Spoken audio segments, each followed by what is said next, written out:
If it's Monday night, say yeah. But this is Ridiculously Raw. Hello, friend. Danny Flair here with you, your ridiculously over good brother.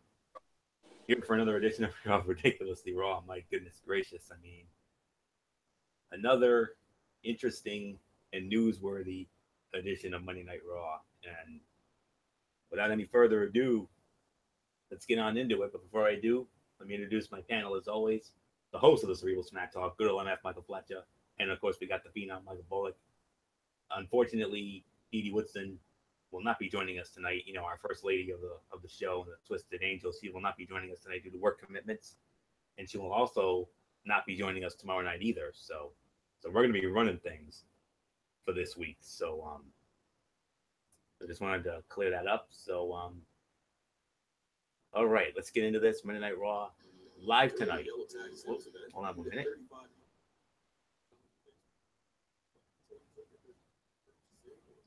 I do have a pop up. I do apologize for that. These videos. Okay. All right. I do apologize for that. These pop up videos these come up all the time. Okay. I've enough of this. Let's get out of here. All right. Here we go.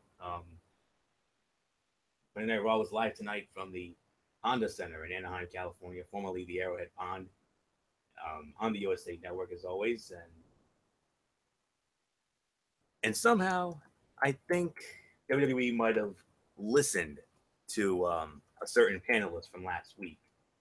You remember on the show last week, MF was saying they should do Roman Reigns against Jason Jordan in a match, you know, to counteract, you know, John Cena going against him. And well, MF, I think they heard you. You wanted it, you got it. We started off. We started off with Roman Reigns and Jason Jordan. You believe that? What are the odds of that? They really must have heard MF because they did it. It was Roman Reigns against Jason Jordan. And the winner of the match in 15 minutes and 15 seconds, Roman Reigns, Superman punch and a spear, wins the match. Wow. Okay. There was extra intensity with the broadcast teams calling the match. Is that because of who was fighting or because they have strong competition on Monday nights for the next 4 months? Whatever the cause, I really liked it, and I hope they keep it up. The match was entertaining, and I liked the story they are telling with Jordan. Now, if only he could connect with the fans on the mic. The match was very entertaining despite the fact that the outcome felt obvious. You assume it's going to be part of Cena's promo, but it only took Cena 11 minutes and 40 seconds to beat Jordan last week, which led to Reigns mocking Cena for taking 20 minutes to beat Jordan. So, I mean, but seriously, I did forget to mention this, a little botchery on my part. Before we start, though,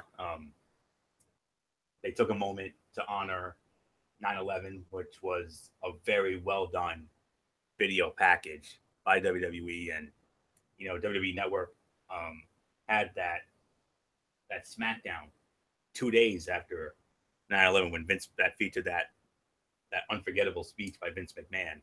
I mean, which was unreal, and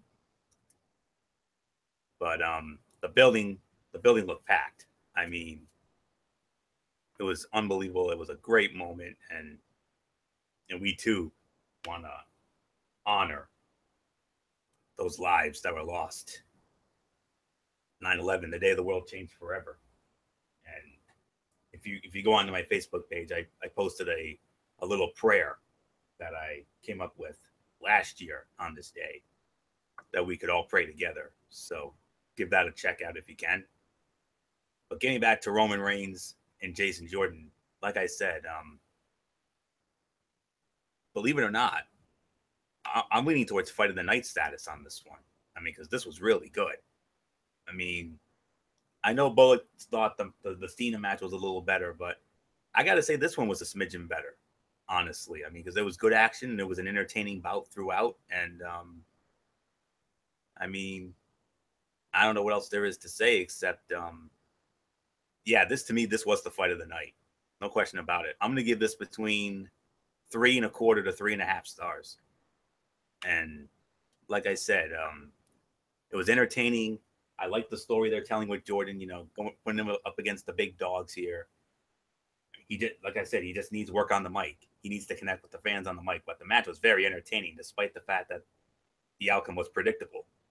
And I mean, and then John Cena came out, and of course, these two had another verbal exchange. And yep, and they went there with the drug test. I mean, Cena brought up the fact that Roman got suspended a couple years ago because of the wellness violation. I mean, I know the idea is to make this seem as personal as possible, but that one surprised me. I love that Cena included some praise for Roman's ability while tearing into him. Cena shines with these insult promos, whereas Roman's comebacks were decent at best. I mean, here's a guy who said "suffer and succotash" for goodness sakes a couple years ago.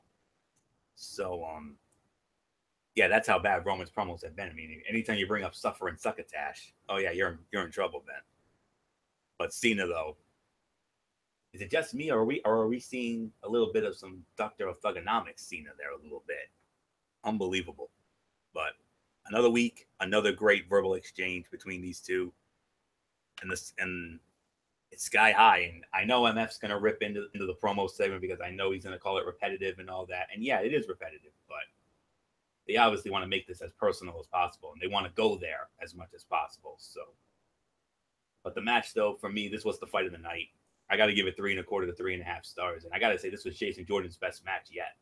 So, I don't have any doubt about his wrestling ability. It's just his promo work needs work as well. So that's all I can say on that. So, fight of the night, 3.25 to 3.5 stars, and another wonderful verbal exchange with Cena and Roman, even though it is repetitive.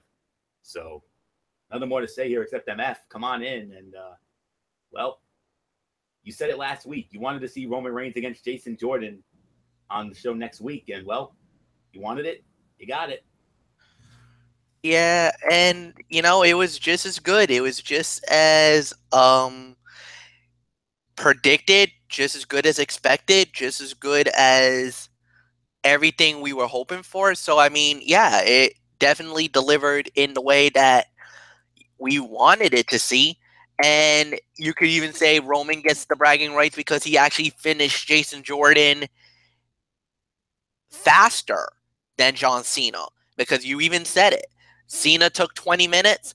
Roman finished him off in almost half the time. I think he said about 11 minutes or so. So that means that Roman is right, that you should not have strung along the rookie like you did, and the whole 9 yards. And I get it that Cena went there with Roman about the drug test, but I hate to say this, but this was about a year or so, or 2 years ago, when I first reported that Roman failed the drug test. And I mean, not to hash anything about it, but if it was like recently, then I probably would have gone after Roman for that. But this is like a year and a half ago, Cena. I think that kind of was a little bit of a shot below the belt. That was kind of a low blow. I didn't like that. And coming from you're better than that. I know that. Trust me, there's a lot of rumors and there's a lot of people that think you do steroids, Cena. So you ain't no innocent guy. Everybody remembers when you first started in WWE how skinny you are. Now look at you now. Steroids, anyone? So, no, at the end of the day, like you said, it was good. It was solid. Fight of the night, all right, I'll give you that. 3.25 stars is what I'll give it. Nothing more than that. Michael Bullock, I'll give it to you. Yeah, I mean, now looking back at it, I mean, I know I said that Cena's match was better, but I'll be quite honest. I think Roman Reigns was better in this encounter with Jason Jordan's, and I have to agree. This was the fight of the night. 3.5 stars is my rating. I mean, you got to give the kid credit. I mean, he hung in there with the big dog, and even the big dog definitely showed some respect by shaking the hand of him. And I mean, and then as far as the promo, I mean, it's another solid promo. And yeah, even though Fletch is probably going to say it was repetitive, and I do agree with that. But you want to try to make this as personal as it is, and Fletch. I mean, as far as the whole Cena on steroids thing, I think the thing is, I mean, if Cena was on steroids, John Cena would have been suspended. I mean, I'm sure they've tested him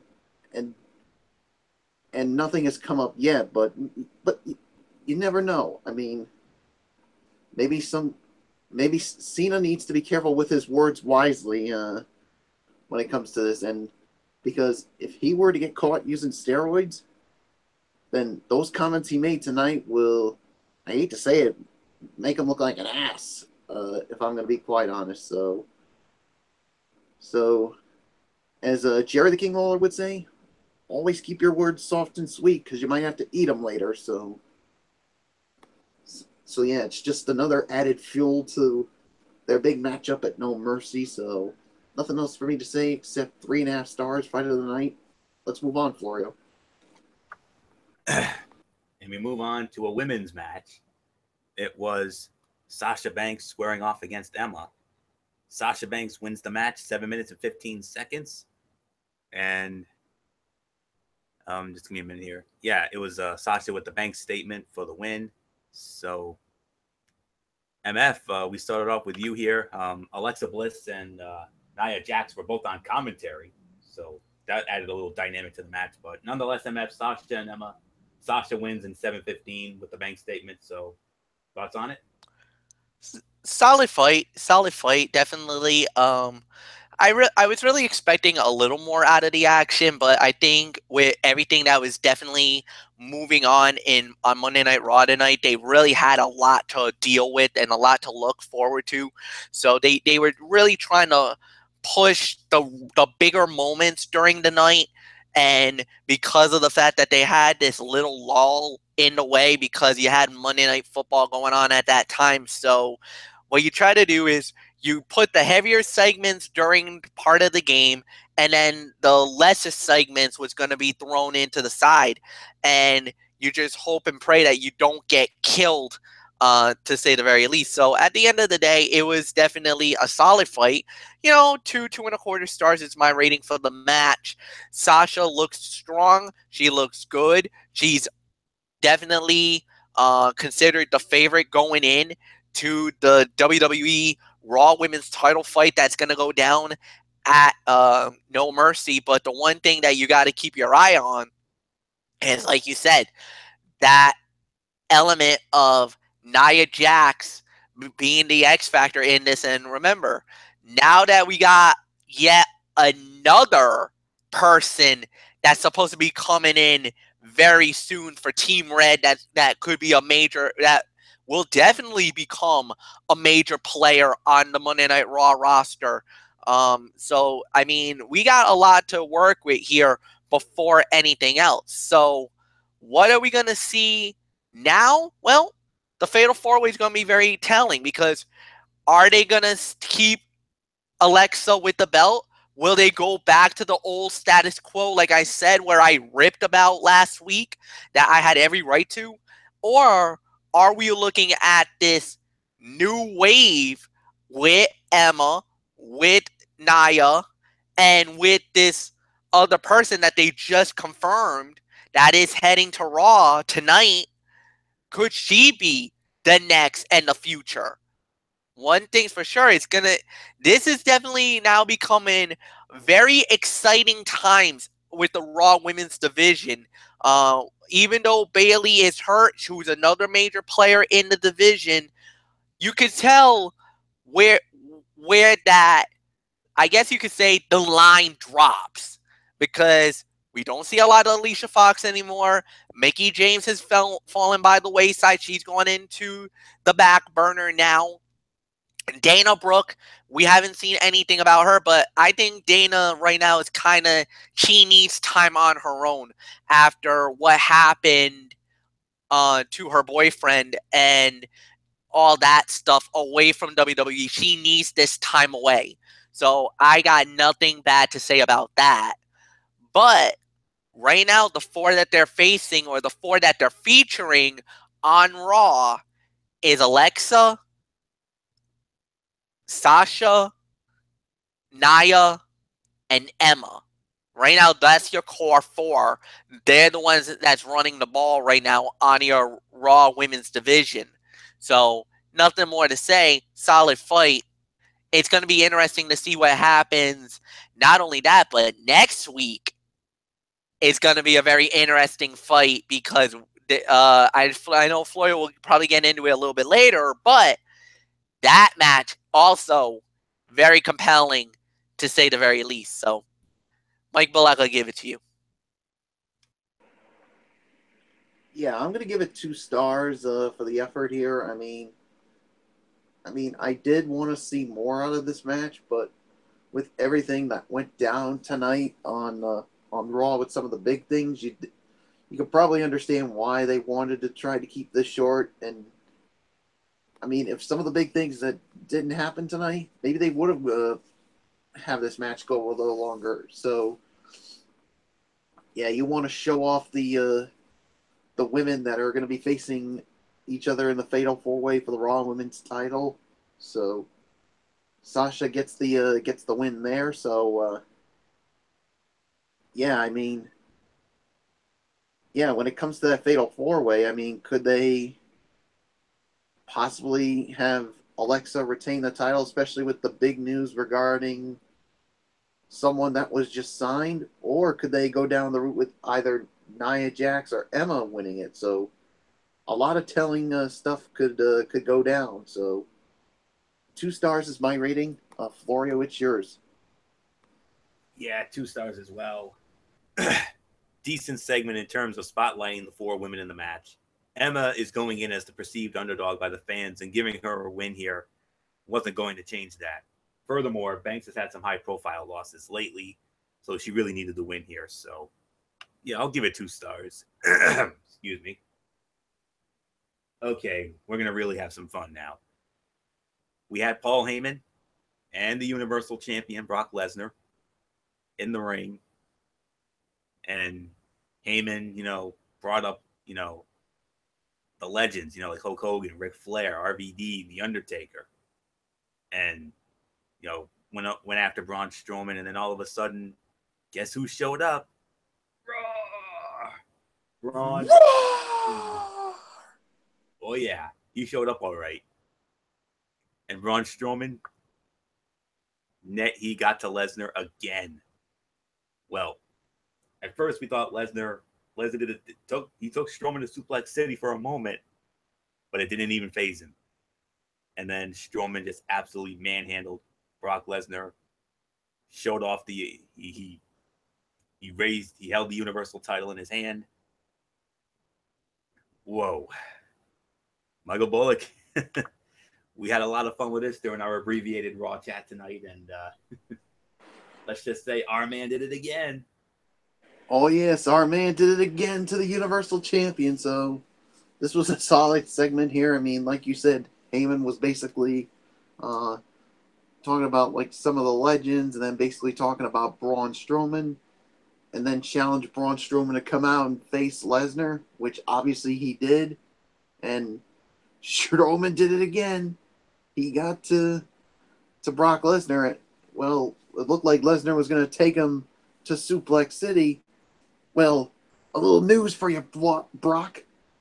Braun Strowman destroyed Suplex City because he got right back up on his feet. And you want to know what? Brock Lesnar, welcome to Destruction City, because that's what Braun Strowman did to you. And I know I've said it so many times, but I'm going to repeat it again. Braun Strowman is going to become the new Universal Champion. And I'm going to say like what I said again last week.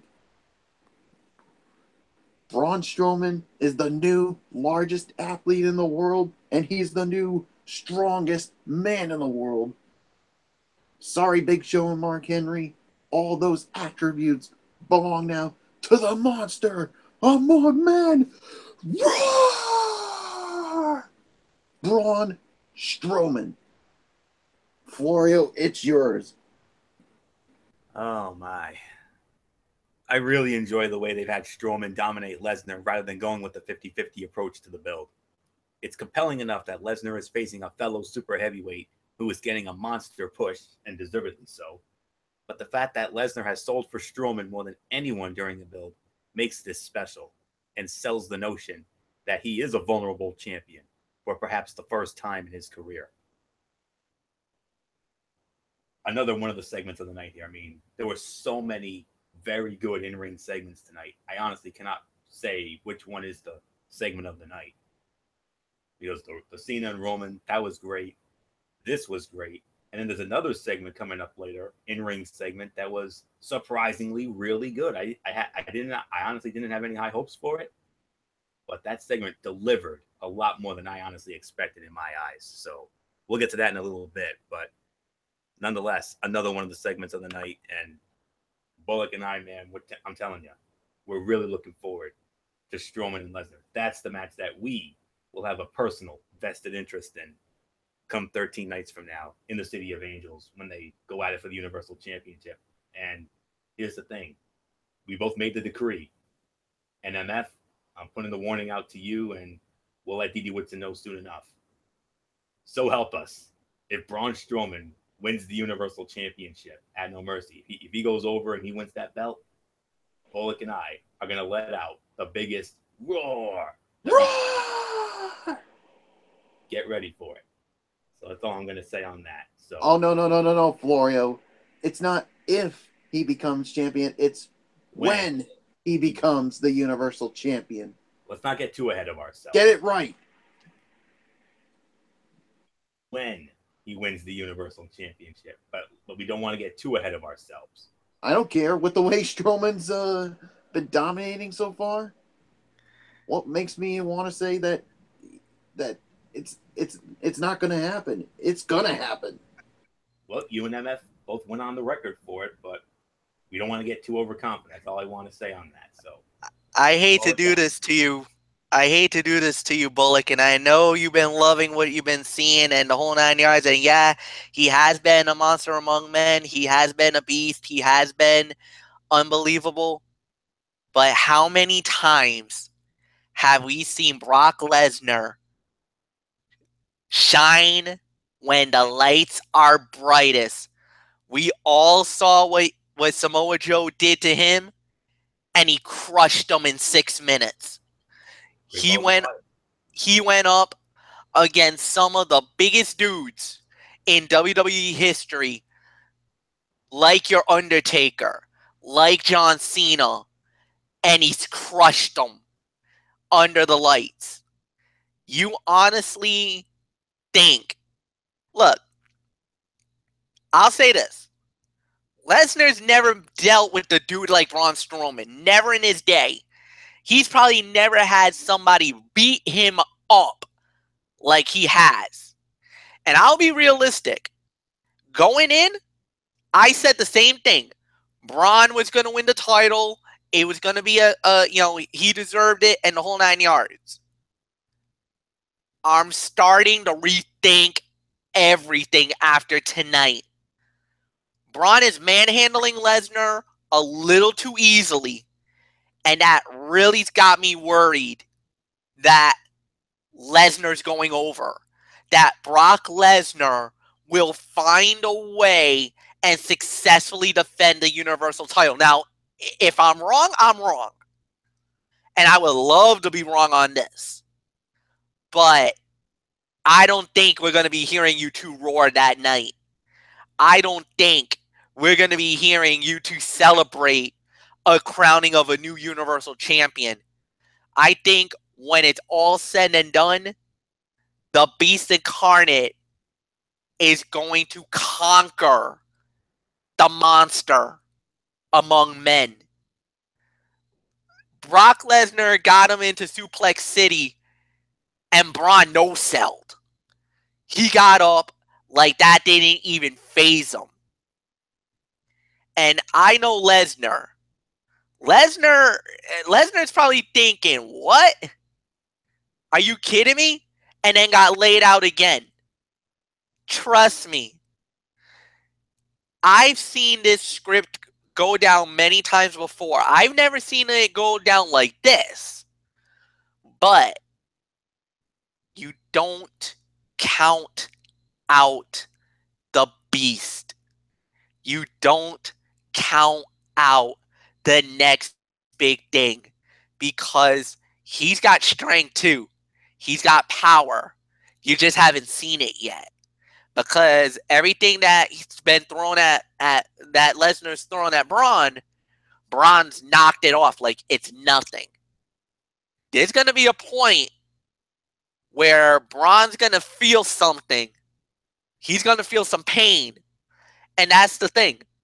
Lesnar's been decimated this whole time. Back from SummerSlam until now.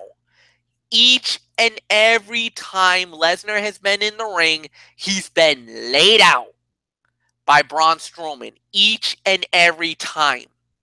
The one time that he did it, because security and Angle and the whole kit and caboodle came after because they needed to separate these two men because they were brawling.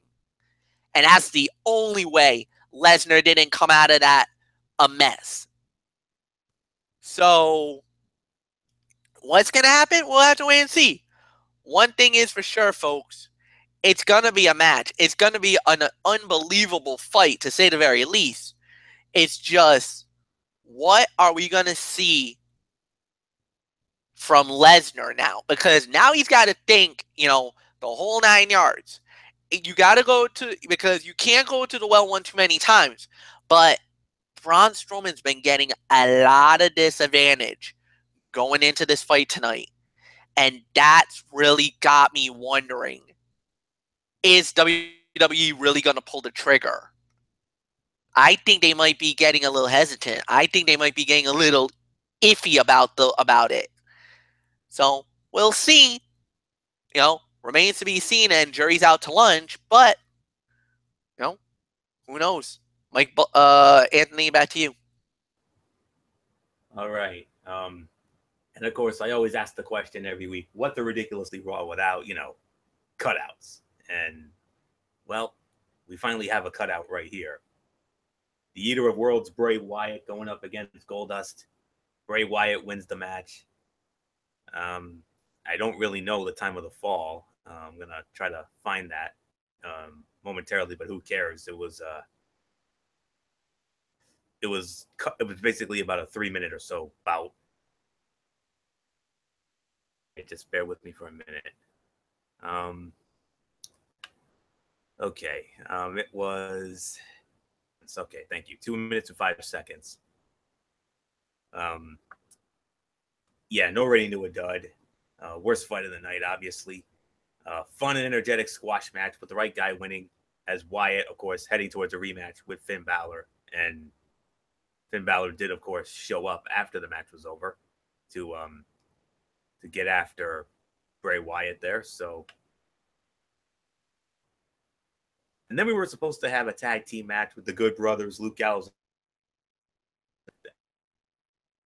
square off against Sheamus and Cesaro, but the match never went down.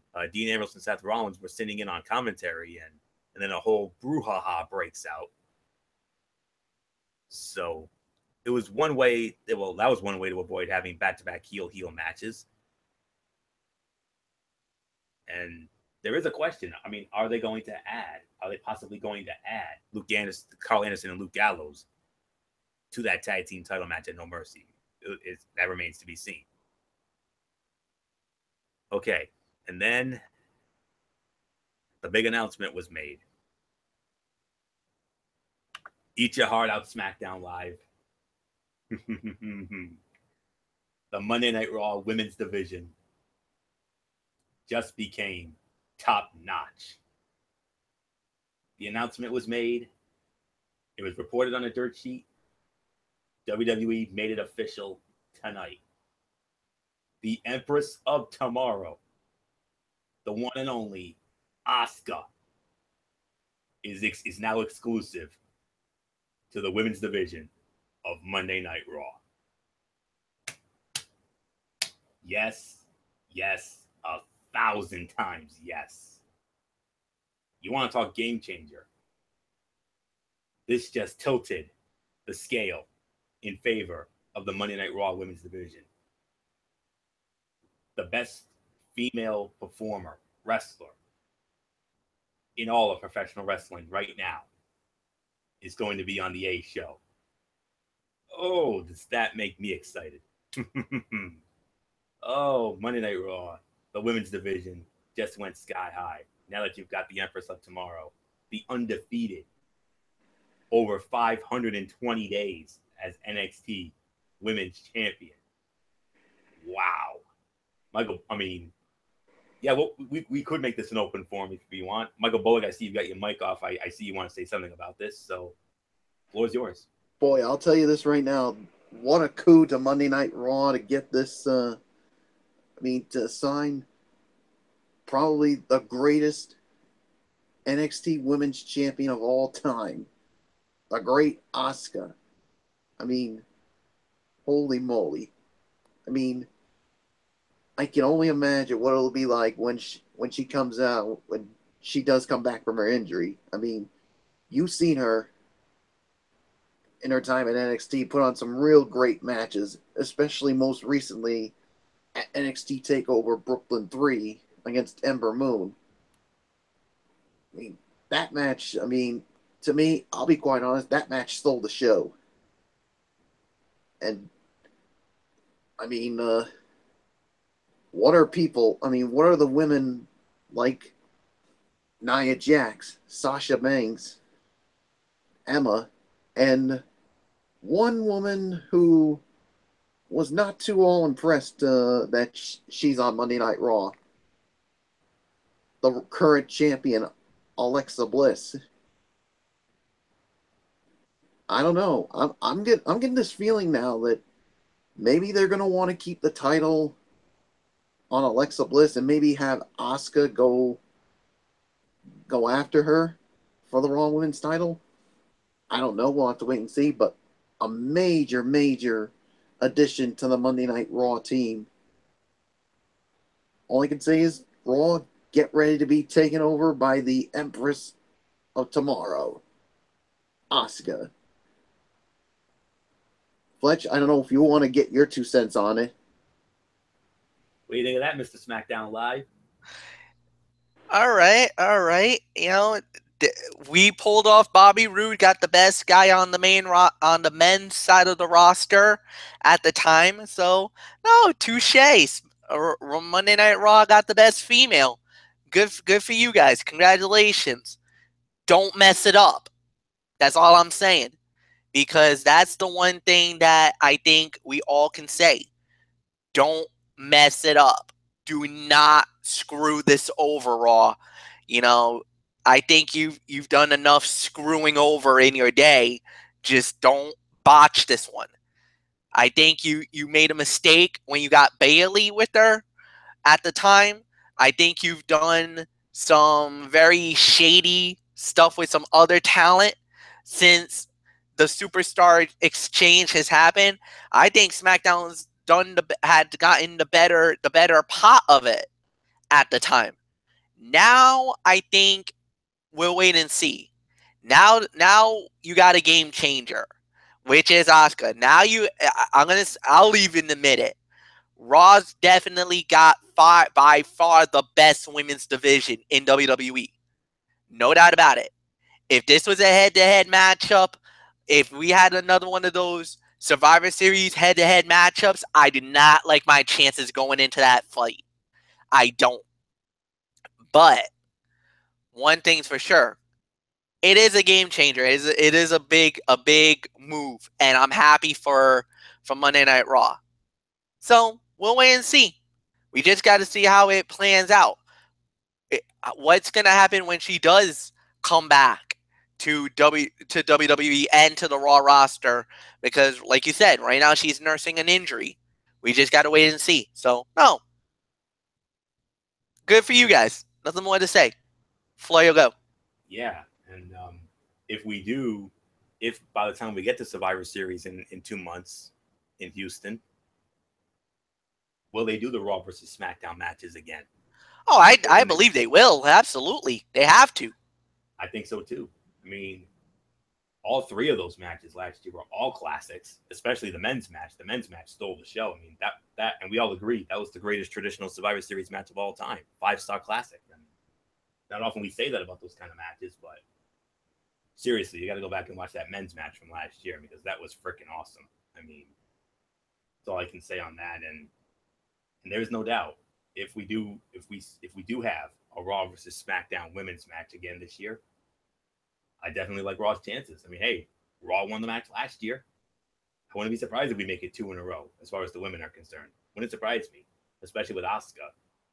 And the hot rumor going around is that she should be making her debut at or around the TLC pay-per-view next month in Minneapolis. So we'll see how that goes. So, all right.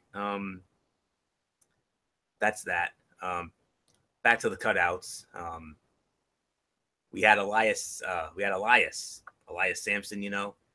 He went up against someone we haven't seen in a while, Kalisto. You know, Lucha. Well, yeah, not much to lucha about, I'm sorry to say, guys. I mean, I know how much you would have loved to have broken out a lucha chant.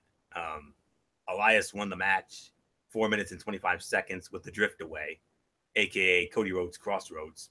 You didn't hear that from me. No wonder Elias is a drifter. The guy hates every town in America. I know it's a good cause, but I'm genuinely curious to know how much someone would pay for a mask won by Kalisto when he lost to Elias. Yeah, another meh fight.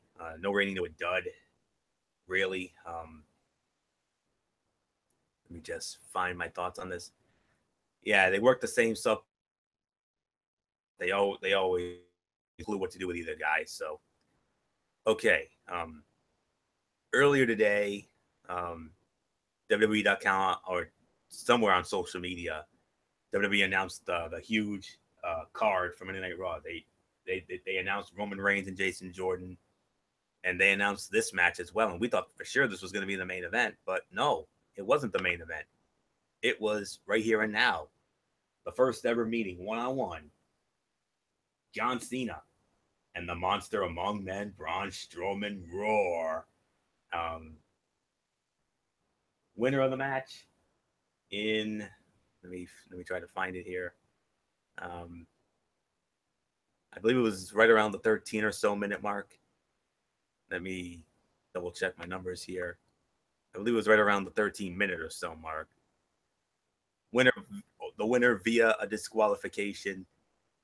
It was John Cena, because Braun Strowman, well, he did it again. He doesn't take an off night. Cena wins via DQ, 13 minutes 10 seconds. Bullock led off on the open forum, so I'll start this one off and take it for a spin here.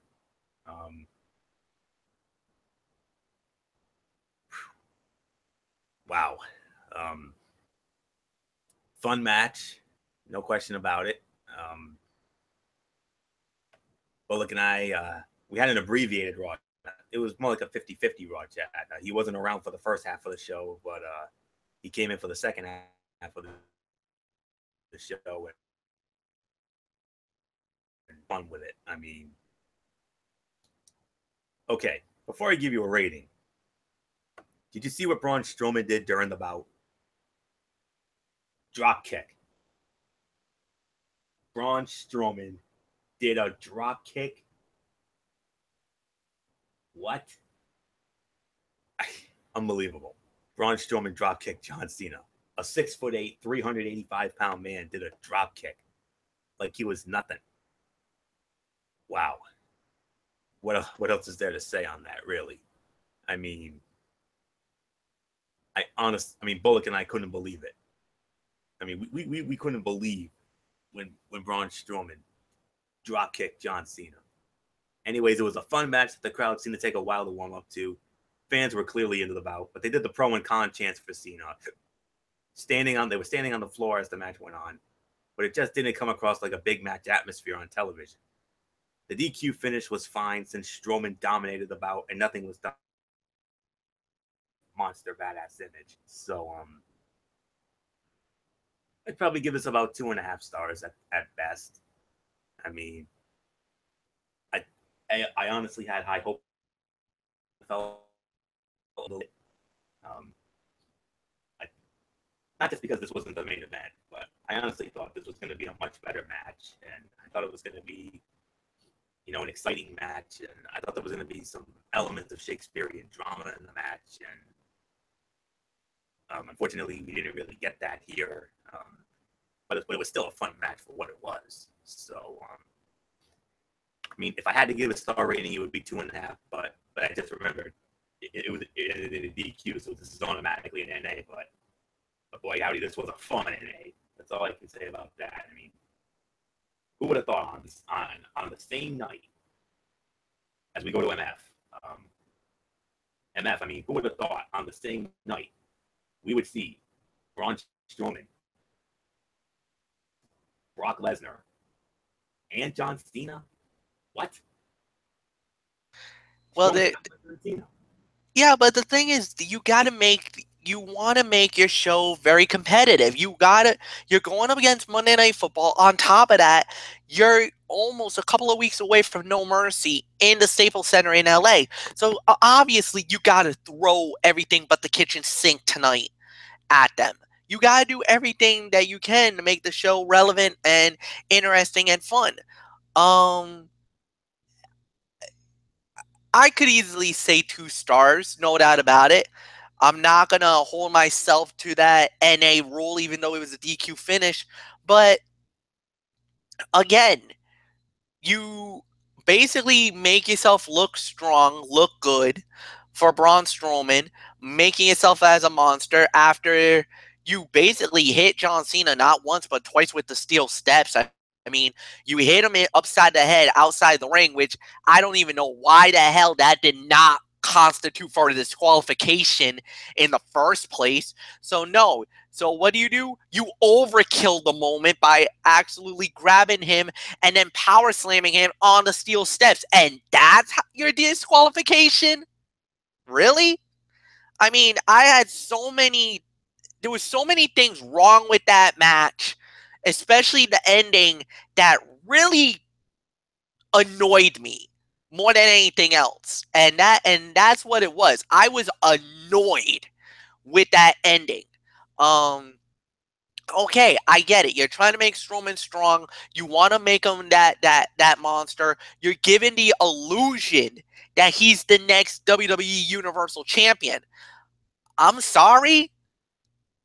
I'm starting to jump the bandwagon, and I think this is a runaway train that's going to crash and derail. And I don't want to hear you Strowman fans out there saying, that it's the status quo in WWE and this and that. No, because WWE writing and booking is making him too strong, too fast at the most opportune time. They're giving us the Nia Jax effect again. And that's the one thing I'm starting to feel is the Nia Jax NXT effect. You make her strong, unbelievable, so powerful, so amazing, and then you pull the rug out from under us at the last freaking moment when the title is on the line. Great in regular matches, chokes under the pressure. Why do I got this weird feeling it's about to happen again on Monday Night Raw with the Universal Championship? Why? I want to be wrong. I would so love to be wrong. And if I'm wrong, then I'm wrong. But if I'm right, I got nothing else to say. Michael Bullock, it's yours. Damn, Michael Fletcher. Tell us how you really feel. Whew. Man, he really came out swinging on that. But yeah, I'm going to give it 2 stars as well. I mean, the ending, I thought was a complete cluster bleep. Especially, to the referee. Why didn't you disqualify Braun Strowman in the first place? Yeah, I get it. You're trying to make him strong and really dangerous, but making him too strong and too dangerous by doing what he did tonight. You should have disqualified him the first time when he hit him with the steel steps, and it takes him until hitting the running power slam on the steel steps to finally constitute a disqualification? Really? No. I don't like it, and this is just what made this match. I was expecting a good match out of it, and it was anything but that. So disappointing. Fletch is right on everything. You know what? There's really nothing more for me to say. Florio, it's yours. Oh, what a shame. It is what it is. But all right, let's go into this. Let me see. Okay.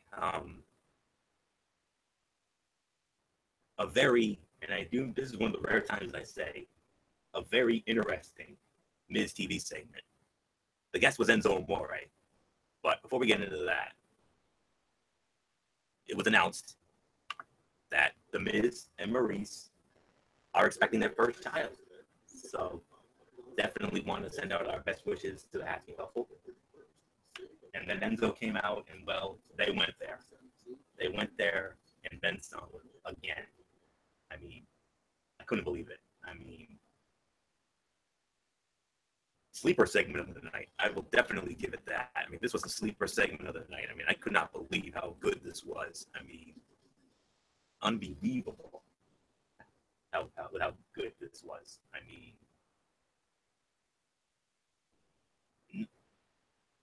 I honestly thought this had train wreck written all over it. I really, really did. And then they came out and gave us a segment like that, where they went there and then some. The Miz brought up everything. It's no secret Enzo has more heat on him than anybody. And the work shoot comments made their way down from Reigns and Cena to Miz and Enzo. Hopefully this is not a trend, because these things work so much better in small doses. But anyways, Miz shined here again. I just wish that they had something solid for him to do from week to week instead of being just a guy with a belt. He's too good to be just that. And as usual, some will say Enzo came up as annoying and unlikable as usual, but this back and forth was really, really good. And I love that they went there, and Miz basically told it like it was. We've all read the dirt sheets. Nobody has more backstage heat on him than Enzo Amore. You could say Baron Corbin's right there with him, but Enzo has more heat than anybody. And we talked about the tour bus and everything else, and the locker room and everything else about how everybody hates him. And then Enzo went on to call The Miz a paper champion. And I know Michael Bova's going to have a lot to say about that when we get to him, because they definitely drove home with him. But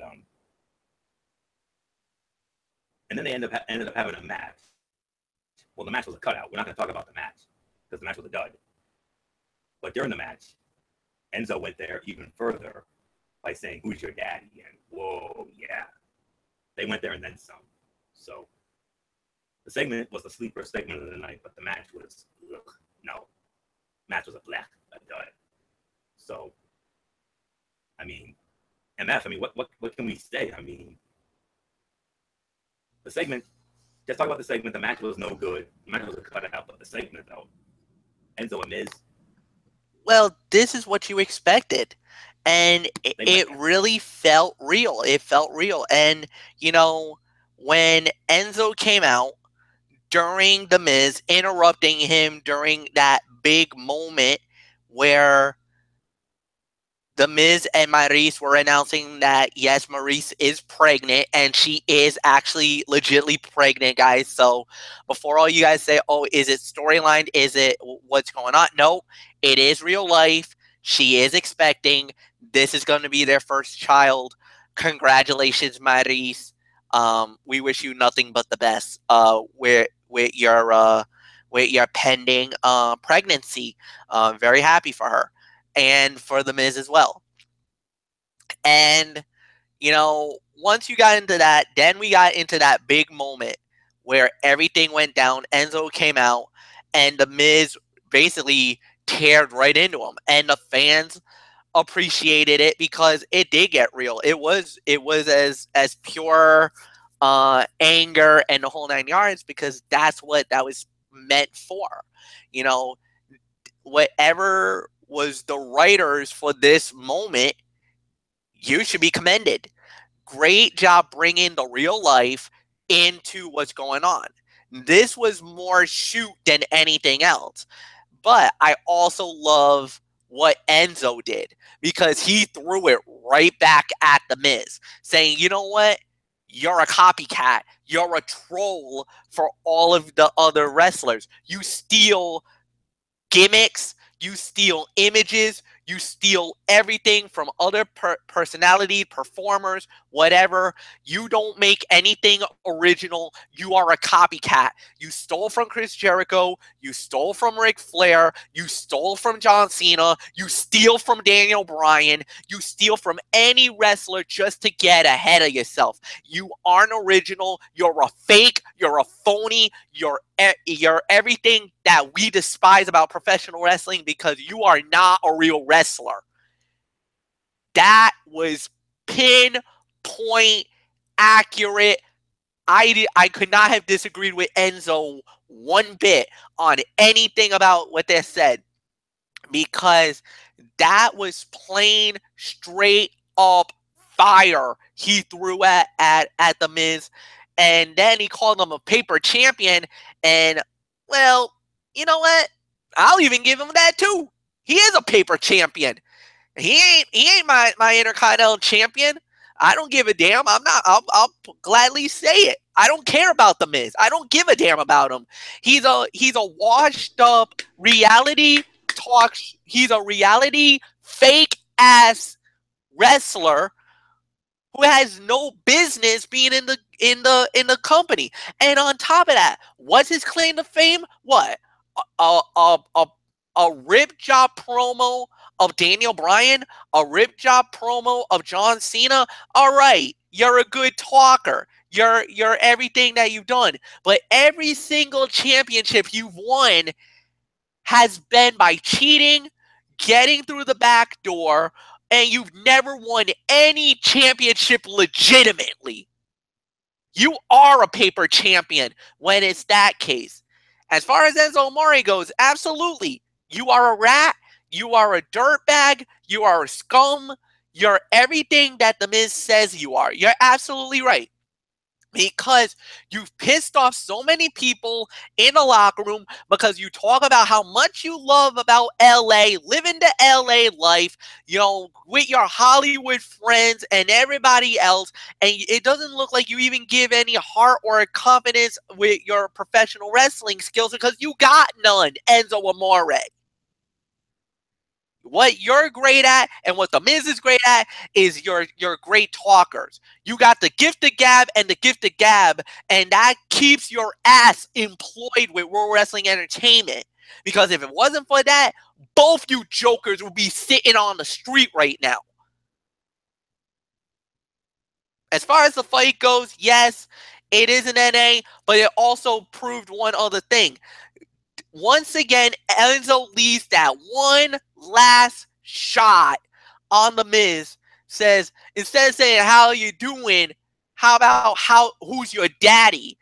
Basically a slap at Maurice, basically calling her, well, now I can't say that, because now I would get myself in trouble by the producers, and I know Florio would absolutely go nuts on me, so I can't say that. Let's just say it's not a very flattering thing to say to a woman.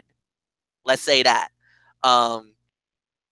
If this was something that was very common back in the Attitude Era days, not PG era. You can't get away with that on PG, but in Attitude Era and in especially the Attitude Era, you could have said this and you had no problem saying that. about Maurice. Now, I don't want to. I think that was a little bit of a low blow, and I'll even say that was a little bit of a dirty play. And how dare you, Enzo, for going down that route?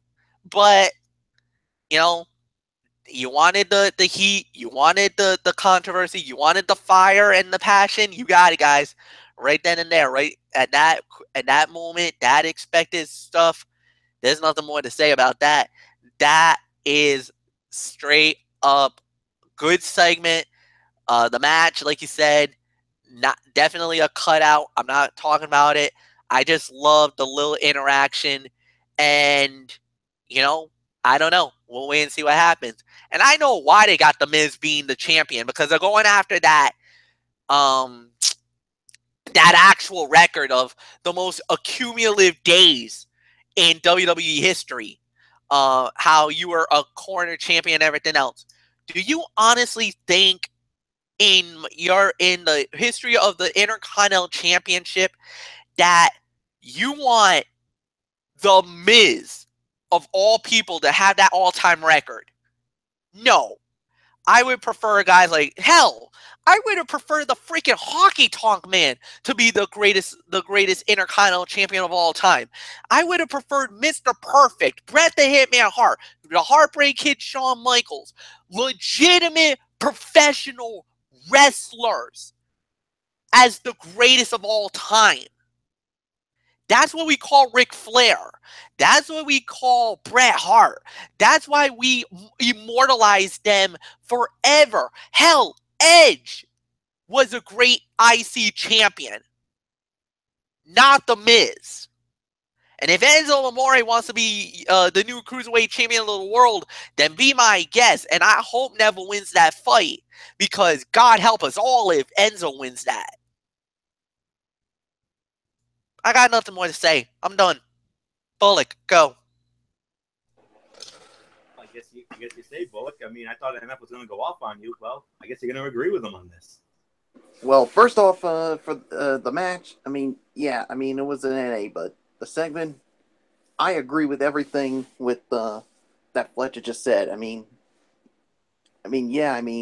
Miz chewed into Enzo Amore, and you know what? He was actually right about it. I mean, he is annoying. I mean, the backstage heat he's been getting on the bus and backstage and all that, he is everything that Enzo is.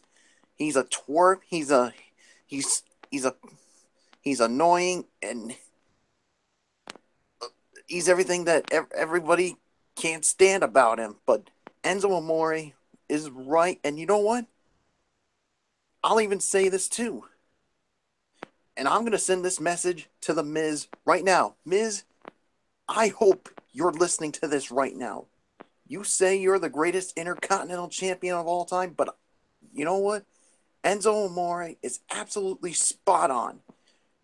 You are a paper champion because you freaking copy off of wrestlers like Chris Jericho, like John Cena, like Daniel Bryan, and I mean, with those kicks that he does, you copy off of the Yes Man. And as the vice president of the Rhode Island chapter of the Yes Movement, the one thing I got to say to you, Miz, for stealing that move, and Florio, if you want to join me in on it, no. Get the you-know-what out with that. Well, you figure out what I would say. But, yeah, I mean, you are a paper champion because you can't even wrestle, for goodness sakes. You are a horrible wrestler. I mean, the reason why you're Intercontinental Champion is because you got people like the Miz Taraj, heck, even Maurice fighting your battles for you, and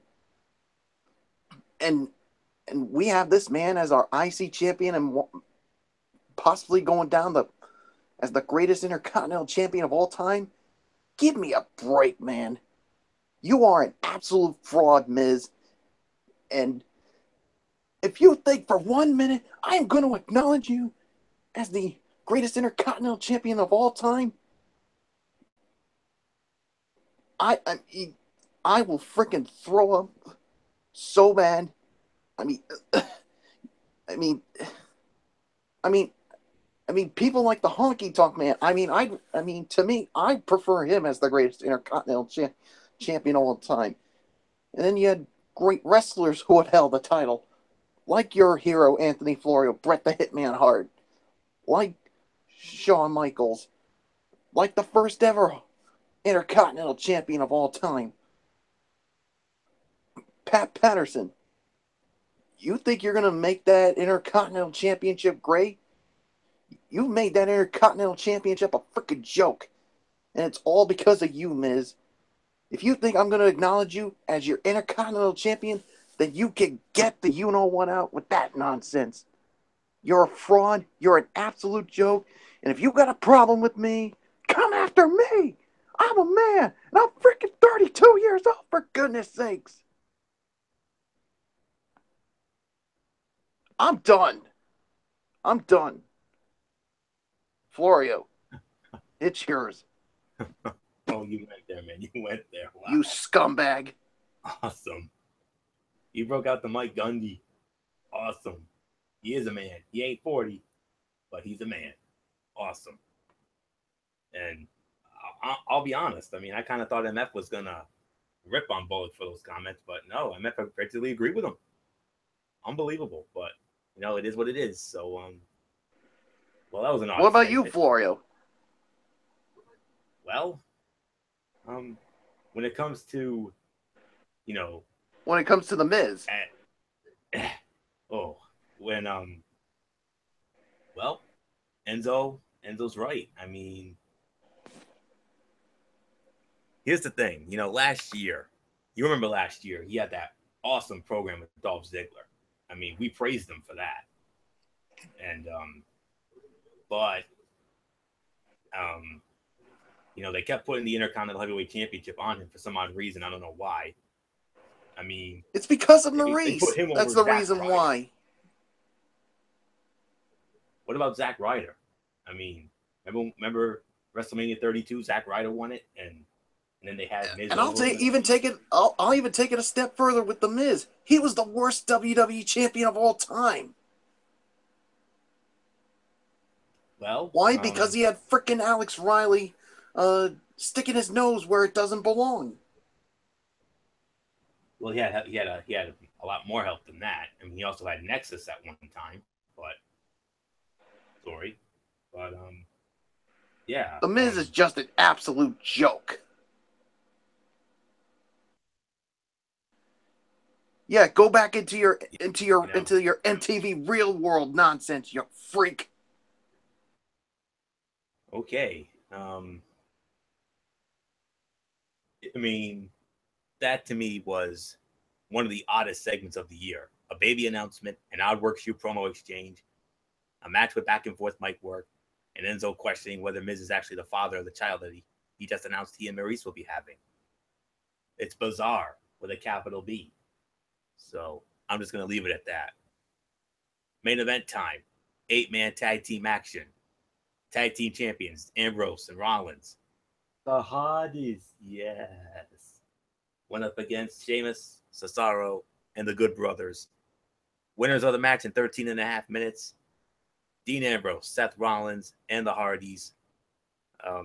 It was the tag team champions who scored the fall. Dean Ambrose with the dirty deeds on Carl Anderson. Well, the 1, 2, 3. So I believe it's Michael Bullock who starts it off. So Michael Bullock, your thoughts on this 8-man main event? What was the time of the fall? I'm sorry. I'm just still recovering from 13 and a half minutes. Yeah, I thought it was a good match. I'll give it about 3 stars for the effort there. I mean, a nice win for the babyface team of Ambrose and Rollins and the Hardy Boys. So no, I really got nothing bad to say about it. So 3 stars for the effort. Florio.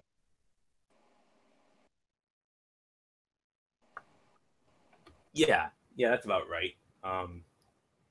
More like 2.5 to 3 for the main event. The match was sloppy at that one point, but the live crowd wasn't too harsh when Matt tripped. In fact, they seemed to enjoy the match. And, some would say it was maybe a house show quality main event. And I have a question. Why in the world did they have this match as the main event of Monday Night Raw instead of John Cena and Braun Strowman? That's just what I felt. It was a house show main event at best, slow, sloppy at times, and just no real energy to it. It was just about. That's all there is to it. And earlier in the show, I wouldn't have minded it, but as the main event of Raw, I thought maybe there was going to be a big angle. I thought maybe we were going to see the debut of the Broken Hardy gimmick in WWE, maybe, but no, just a match. That's it. So 2.5 to 3 stars. I will give it that. I mean, it was a solid main event, though. I will say that. But honestly, this main event was not necessary. Should have been Cena and Strowman. I'm just saying. So, MF, your thoughts?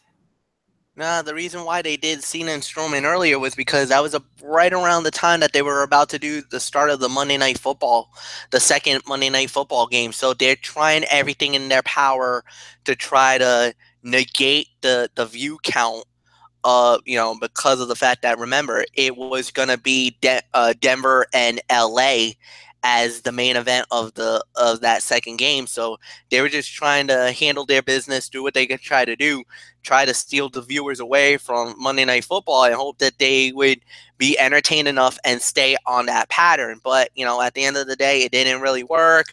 2.5 stars is what I'll give for the main event. Nothing more to say. Let's just move on. We move on to our overall review of Monday Night Raw, and I'm going to start it off here. I'll take it for a spin. I'm going to give this between 6 and 6.5 out of 10. I think overall WWE delivered a good show and didn't just roll over for the Monday Night Football doubleheader. And why they didn't advertise the John Cena Braun Strowman match a week out, unless the answer is simply that they didn't have the show mapped out in time last week, which is insane. But that said, they delivered quality hype for Lesnar and Strowman, and to a lesser extent, Cena and Reigns for No Mercy. I mean, but it was really the in-ring segments that made this show a lot of fun. I mean, every in-ring segment was really good. And Roman to Lesnar and Strowman. Hell, even Enzo and Miz delivered an unbelievable in-ring segment. But I mean, you had a few good quality matches and a lot of cutouts. I mean, well, not too many cutouts, but you still had cutouts nonetheless. And some things on there that I really honestly could have done without. And that's really all I can say on this. So I think maybe 6 to 6.5 is the best rating I can go for this. And so I really don't know what else there is to say except the No Mercy card really taking shape now. I mean, you got Lesnar and Strowman, Universal Championship. You got Cena and Roman. You got the Tag Team Championship, Ambrose and Rollins against Cesaro and Sheamus. I mean, you got a cruiserweight match with Neville and Enzo. And the women's title 4-way, Alexa Bliss, Sasha Banks, Nia Jax, and Emma. And you could probably add Finn Balor and Bray Wyatt to the mix. And whatever else they decide to go with. So that's really all I can say on that. So for me, I got to say about 6 to 6.5. Scored it, overscored it. I feel that's the correct rating for the show here tonight. So with that being said, MF, your thoughts on this first head-to-head with Monday Night Football edition of Raw? 6 out of 10. 6 out of 10 is my rating. They started out pretty good with the Roman versus Jason Jordan fight. They did good for the most part with Cena versus Braun. The interaction with Braun and Lesnar again, that was nice. The Enzo Amore and Miz, that was a shocking segment. But yeah, horrible main event. I wish it would have been something a little more different. They went pretty status quo with the women's division, but it's definitely going to get better. Tag team, I liked it for the most part, but there was really nothing to write home about. And there was really a couple of cutouts that I just couldn't really gravitate or really care about. So I got really nothing more to say. 6 out of 10. Bullock, it's yours. Yeah, I'll give it 6 out of 10 as well. I mean, it started off good, but then it really went down the tank afterwards. But I mean, it was still a good passable show. So nothing else for me to say. 6 out of 10. Wario, it's time for your Tony's take. Yeah, Tony's take here and now. 205 Live, Impact Wrestling. That's what we're going to get into here. And let's start it off. Just need to get my notes here. Of course, remember 205 Live featured the Fatal 5-Way Elimination match with Enzo Amore and all those guys, and we'll get into that in just a matter of moments. So bear with me for a minute as I try to pull up my my notes here. Okay. 205 Live started off with a match, TJP squaring off against Arya Daivari. TJP wins the match, 4 minutes and 10 seconds. I'm sorry, I can only give it 1.5 stars. Really no good. First 45 seconds were a mess, and it never felt as if they settled into a cohesive flow. Never really recovered from it. So, but then Rich Swann would come out, and Rich Swann challenges TJP for a match. They made it official, so we'll get into that in a little bit. Akira Tozawa, good to see him back, squaring off against Drew Gulak. Akira Tozawa wins the match, 6 minutes 43 seconds. 2 3/4 stars, second best fight of the show. Pretty good match overall. Giving Tozawa a win and some momentum back after losing out to Adrian Neville, which I still don't understand, but it is what it is. And then the 5-way main event. Enzo Amore, the Brian Kendrick, Cedric Alexander, Gran Metalik, Tony Nese. Winner of the match in 14 minutes and 53 seconds. Enzo Amore. Fight of the night, 3.5 stars. I hate the layout of a multi-man match when it comes down to one guy doing nothing and sneaking out the win. But with that being said, as a whole, the match was really good, and Cedric Alexander was the star of the match, but Enzo's the new toy and got the win, so Cedric will have to wait for his shot.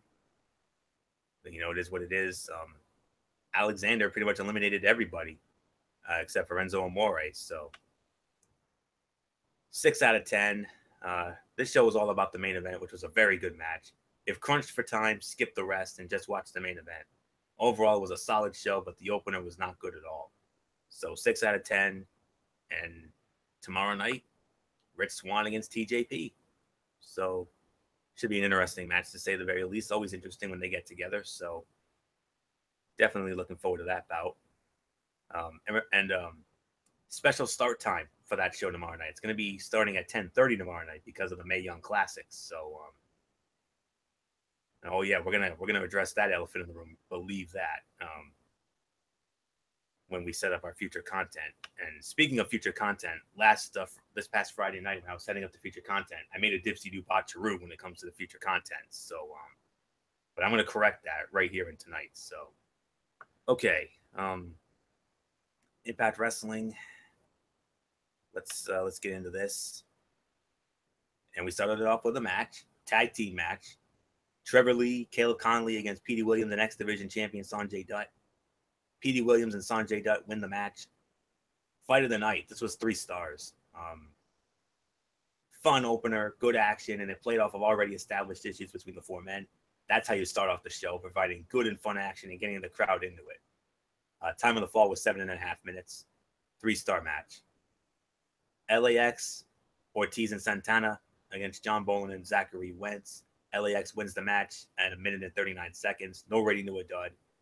No muss, no fuss. Hit your cool stuff and get out with a dominant win. The right way to do a squash. LAX looked great. And then OVE challenges them to a tag team title match. Okay. And then we had a knockouts tag team match. Ali and Gail Kim with Braxton Sutter in their corner against Sienna and Taryn Terrell with KM in their corner. Sienna, Taryn Terrell win the match, 4 minutes, 15 seconds. 2-star match, solid match with a flat finish, but it keeps the feuds going. Jim Cornette's segment. He announced that next week, Johnny Impact will square off against Low-Ki in the number 1 contenders match for the World Heavyweight Championship. That's going to be hella fun. That's all I can say on that. That is going to be hella fun, believe me. And then they go into the Triple Mania. They had a Triple Mania video. They even showed the incident with Rosemary and Sexy Star, and you already know that story. So, we'll leave it at that. And then finally, the main event, GFW World Heavyweight Title match. Eli Drake first title defense against Matt Sydal, aka Evan Bourne. Winner of the match in 19 minutes and 24 seconds, and still GFW champion. Sorry, MF. No celebration tonight. No joy in Mudville for you. Your boy came up just a little bit short. Eli Drake is still the champ. 2 3/4 stars. Pretty good main event, which went a bit too long and didn't need the BS finish. If you're going to take the leap with Drake, take the full plunge. I love Sydal. I'll admit it. I like Sydal as much as MF does. But he didn't need to be protected there. Just let Drake win and ride his gravy train, as it were. But despite that, 7 out of 10. That's the rating I'm going to give this show tonight. While far from perfect, I thought it was a good show overall. They set up Johnny Impact versus Low-Ki, OVE and LAX, and Dutt versus Lee for next week. And the first hour of the show felt like the smoothest and easy to watch programming they put together this year. I enjoyed the Triple Mania videos and felt that they helped make the GFW guys look like stars working such a big event. But the problem was the layout and editing of the show. Running 30 minutes or so of video packages is not a wise move and kills the show's momentum. But overall, I enjoyed the show. It felt as if it had purpose and a sense of urgency. I hope they take the good things they did this week and do more of that going forward. GFW has this odd ability to put together really strong shows, but is desperately seeking a complete effort. The pieces are there. So 7 out of 10 is my rating for this week's show. And before we wrap up, we're gonna, give you what we can expect on the next edition of Impact Wrestling, which will be airing this Thursday night on Pop Television, as always. Bobby Lashley, cutting the promo, MMA or wrestling. We'll see how that goes. Grado and Joseph Park, a stupid segment. We're just gonna leave it at that. Trevor Lee challenging Sanjay Dutt for the X Division title in a Falls Count Anywhere match. MF, you're gonna like what I'm about to hear. You're gonna like what I'm about to tell you. The debut of one of your favorites from Lucha Underground, Talia Vicarin. She makes her debut. She goes up against Ava Story. I think we all know how that's gonna turn out. Kongo Kong against Mahabali Shera. Grand Championship will be decided. Ethan Carter III against El Hijo del Fantasma. And then the main event, Johnny Impact, Low-Ki, number 1 contenders match. Winner gets to face Eli Drake next for the title. So there's your show. So that's it. Ridiculously Raw in the books for this week. We want to thank you all very much for tuning in. So Bullock or MF, whoever wants to start out with the shout outs, it's yours, and then I'll set up the future content, and I promise I'll get it right this time. I bought Rude last week. All right, Bullock, all yours. All right, of course, we thank you all so very much for tuning in for another edition of Ridiculously Raw. Of course, shout outs to all of our tremendous fans and viewers out there who continue to support our shows. Of course, shout outs to all of our super fans out there. You guys know who you are. To all of our friends from our high school days, you guys know who you are. So, no, that's pretty much going to do it. So until tomorrow night for the Cerebral Smack Talk, this is the Phenom Mike Bullock saying thank you all so very much for tuning in. And, of course, you know the routine. Thumbs up. Talk to you later. Yeah, throw it up Fortune 4 style. Bye for now, and enjoy your Tuesday, everybody. Fletch, it's yours. All right. Thank you very much, Mike Bullock. Thank you to all the great fans out there for making the show as awesome as it is. You guys are the best fans in the world. And as always, we actually do have a lot of love for you guys, super fans, to the junior high and high school days, to the 2184 crew. Love you guys to death. Tomorrow night, 10 p.m. Eastern, another edition of the Cerebral Smack Talk. We got a lot going on. First off, we got WWE SmackDown Live, Vegas, Sin City, McMahon's in the building. 3 title fights. If you've been living under a rock, let me reiterate it one more time. AJ Styles versus Ty Dillinger, the Perfect 10 Ty Dillinger for the United States Heavyweight Championship. A SmackDown women's title fight on the line. Natalya puts the title on the line against Naomi, a return match from SummerSlam, and then in another return match from SummerSlam for the SmackDown Tag Team titles in a Sin City street fight. The Usos goes up against the New Day. That's going to be an unbelievable matchup, unbelievable night. 3 title fights, a triple main event, plus Vince McMahon to deal with the Kevin Owens and Shane McMahon dilemma that's been going on. We got some Lucha Underground news. We got some RWA news, and we're gonna set the table one more time for Death Before Dishonor from Ring of Honor. That card is absolutely loaded and stacked. It's set. We're ready. We're going to bring it down. We're going to break it all down for you. 10 p.m. Eastern, Braves Fan 95 tomorrow night. Until then, it's Mike Fletcher. You know the routine, 108 pounds. I'm out. Have a good night, everybody. So long for now. Anthony Florio, it's yours. All right. Thank you very much indeed, MF. And looking forward to the Cerebral Smack Talk. We'll get more into that in a moment. Special shout out to all of our tremendous fans and viewers out there who continue to make our shows as always. We appreciate it, as always. Dee Woodson, Kevin Woodson, and the entire Woodson family. Dee couldn't be with us tonight. She will not be with us again tomorrow either. So I'm sure she'll be back soon enough. Work commitments beyond her control, but we want to give them a shout out as always. Jason Nixonbaugh, Matt Ward, Daniel Luttrell from the UK, along with our other first ladies, Kaiser Butler, Megan Silva, and Lexi Calloway, and our other crew members, Tommy Souza, Eric Carrier, Jimmy Alden, who will be joining us this Friday night, by the way. We'll get into that in a minute. Albert Anderson and Rob Parsons, and of course, the man himself, Derek Ferreira, Hardcore Pipe Bombs, Falcon Striker 445, and okay. I'm going to get the future content right this time. I forgot.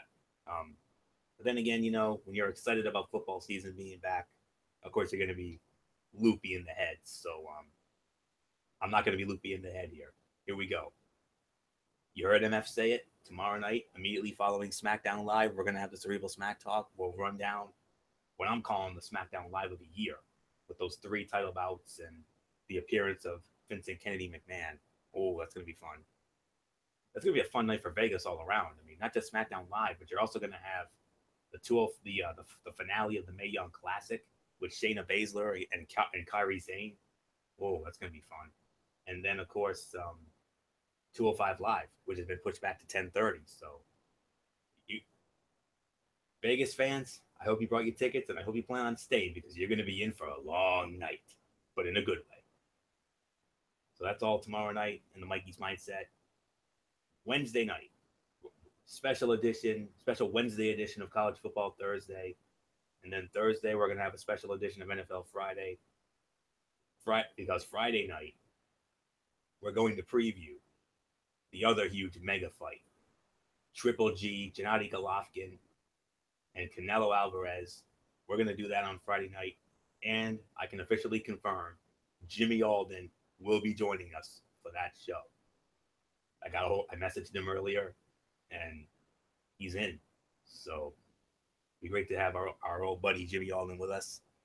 And then next Monday night, of course, Ridiculously Raw, the go-home show for No Mercy. So that's it. So until tomorrow night for this Real Smack Talk, it's your ridiculously over good brother Anthony Florio here for good old MF Michael Fletcher, for the Phenom Michael Bullock, and in spirit, the Twisted Angels, Dee Woodson, and Derek Ferreira. You know the routine, everybody. Thumbs up. Talk to you later. Yeah. Throw it up Fortune 4 style. Bye for now, my friends. God bless. Be good to each other. And have a blessed Tuesday. And until tomorrow night for the Cerebral Smack Talk, keep it watching. Ridiculously Raw right here on the Tone 25 on YouTube.com. And remember, no matter what anyone tells you, wrestling is indeed actually real. Good night, everybody.